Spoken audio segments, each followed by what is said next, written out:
Hi, I'm Matt Davis. I'd like to briefly outline a very common dynamic that I see between couples in my therapy room, and it's called the emotional pursuer and the emotional distancer dynamic. One partner in the relationship is the pursuer, and the other partner becomes the distancer. They affect each other and they interact with each other. You need both. So I'll characterize first the pursuer. The pursuer is the one who's more likely to be anxious, more likely to want to pursue that contact and to make that connection, and therefore they'll disclose their emotions more easily. They'll talk about their feelings and their thoughts, and they'll want to move into the emotional space of their partner and make that contact. So they'll also probably initiate more dates, more trips. They'll perhaps book flights for holidays. They'll be the one that are perhaps more active in the relationship, making things happen and arranging things.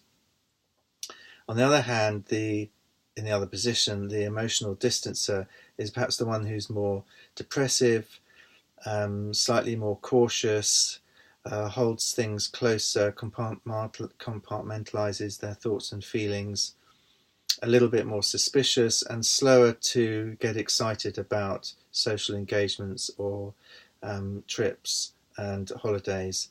And they're less communicative, less able to freely talk about their emotions and their inner world. When the relationship is working well, these two positions complement each other and relationships can work well with this dynamic. When the relationship gets stressed, then anger and resentment can build up. Anger in the pursuer and resentment in the distancer.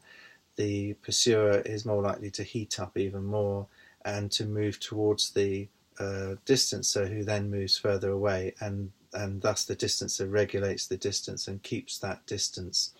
So then neither partner gets what they want. The pursuer becomes fearful of abandonment, and the distancer becomes fearful of engulfment, and so the two positions retain that distance.